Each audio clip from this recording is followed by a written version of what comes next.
MoJacks Hall of Fame, brought to you by Gino's Pizza and Spaghetti. Stop in and get you a big cheesy $9.99. I did it right every time, right? Well, you didn't say South Charleston. South Charleston, West Virginia. They're going to pull our sponsorship.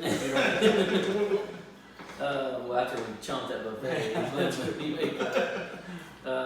we're just going to it's going to be a simple question, but it's going to be really hard to answer. And that is our top 3 favorite Mountaineer football players of all time. Now, this is going to be difficult, boys. Who wants to start on this? Impossible. It is hard. That's what she said. I'll start. Okay, I'll give you you go. guys time. Three's pretty daggone hard. But I mentioned earlier about I kind of had a list of guys that I always thought were not just fun to watch, but just absolute game changers. And it's hard for me to kind of stray from those guys. But there's 4 of them. Really 5. But so I'm just going to give them all to you. That's up. So first is the defensive side of the ball, and that's Grant Wiley. Oh, I thought about him too, man. And I just never could quite grasp how one man could be everywhere on the field, but not be like a Pac-Man. He wasn't extremely fast. I'm sure he was fast and strong, but he wasn't like combine out of this world numbers. He was just everywhere. Everywhere. He was probably the smartest guy. I remember my first year up there, I was watching the Blue Gold game, and he had redshirted, and he was tearing people apart. And the fans were yelling to old Donnie, get ready, boy, because this kid is ready. He is ready to roll. And he was. I mean, so many plays he made. And I think he went to Minnesota, either got drafted or was signed, hurt his back, and was within like a month was out of football. And he went into acting or something, lost all kinds of weight. Yeah. So, but his most memorable play has to be his goal line stand against Virginia Tech, right? Yeah. I mean, We were there. yeah. You are there? Oh yeah. So Grant Wiley, he was everywhere. And then I've got kind of a cluster for the next 3. I mentioned Amos Airway. He makes my list because he was a game changer.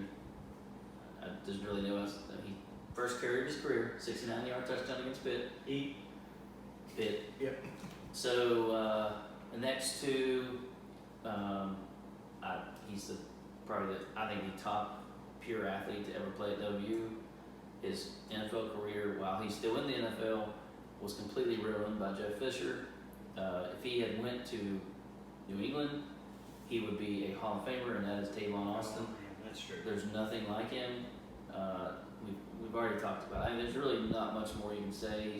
I think he's a one of a kind, once in a lifetime type player. Oh yeah. And then my number 1 favorite is Pat, man. It's Pat White. I loved everything about him. His attitude, just taking over games. I loved watching those couple years. It was one of the few that I didn't get very nervous very often when games. Now we lost some games, but just it was extremely fun to watch that offense. How about the one against Pitt? Was video game stats. He threw for 200, ran for 200. Slayton ran for 200 and caught for 200. That was at Pitt. At Pitt. Yeah. I was there, by the way. So there's mine. There you go. I've got to start it off. Who wants to go? Hold on, boys.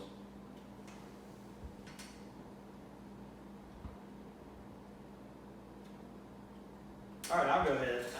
It's a tough decision for me. It's tough. All right, I'm going to go with 1 honorable mention, Nope. and that's Gary Stills. I mean, I remember being a kid just watching him just destroy people. So he is my honorable mention. Okay. Number 3, Carl Joseph. Ooh. Felt terrible that he blew his knee out Oh yeah. senior year. And not only, part of the reason why I like him now, he joined my Browns. He joined my Browns. We're turning around up there. He was on a record-setting interception pace. That wasn't even his game. No. I mean, he was a hard hitter, run stopper, but he was definitely my number 3. Number 2, Owen Schmidt. Oh my Lord! Wow. Okay. Just what he meant. Yeah. He just what he meant to that team. He was just the heart and soul. I was there when he just started banging his head with his helmet because didn't he mess up on a punt or something like that? It wasn't even that important. His speech after the Fiesta Bowl. Yeah. I mean, that's one of the most iconic speeches. You can watch it on YouTube, I'm sure.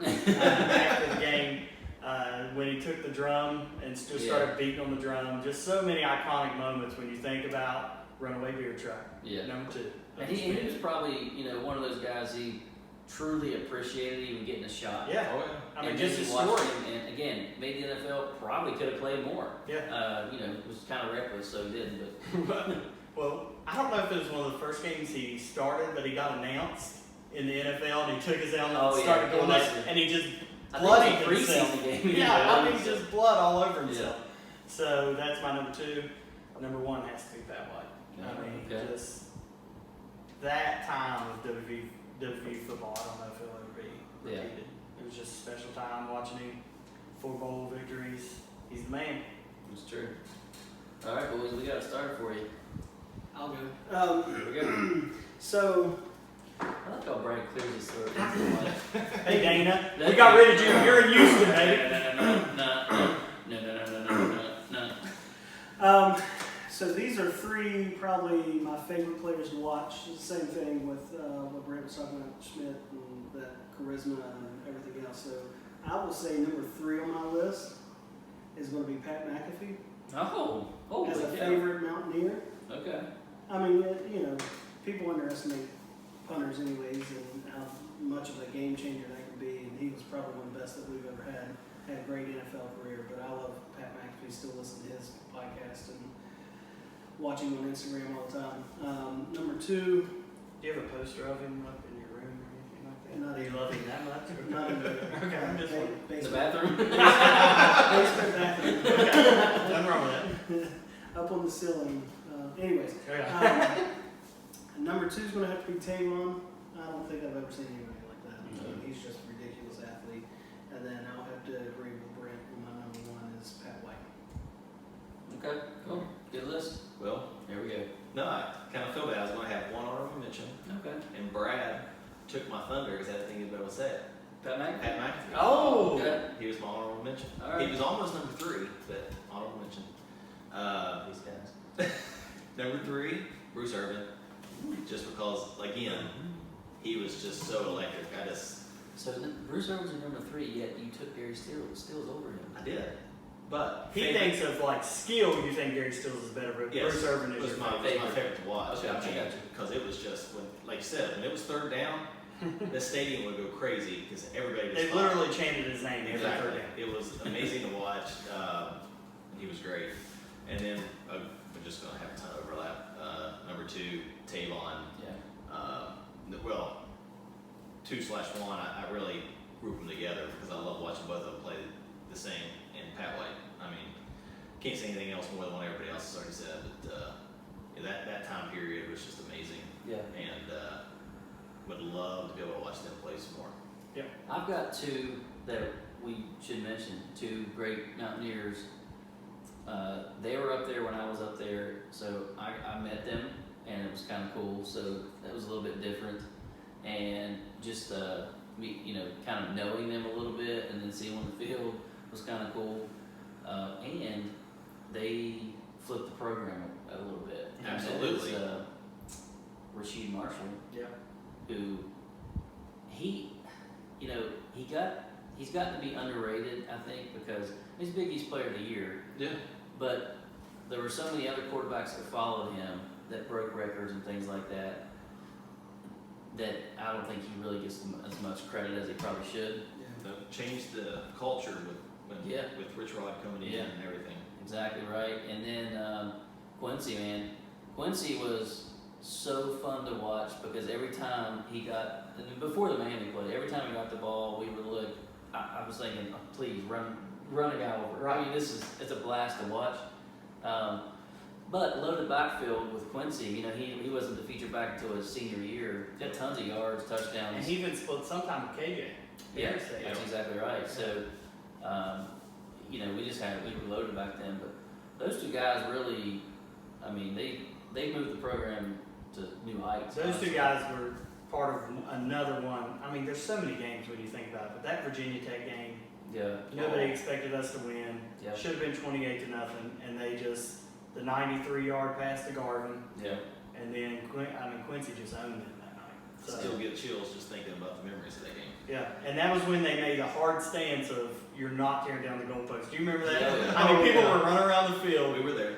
I mean, I was there. They were getting sprayed. Were you all on the field? No, but we were getting it in the stand. Oh my gosh.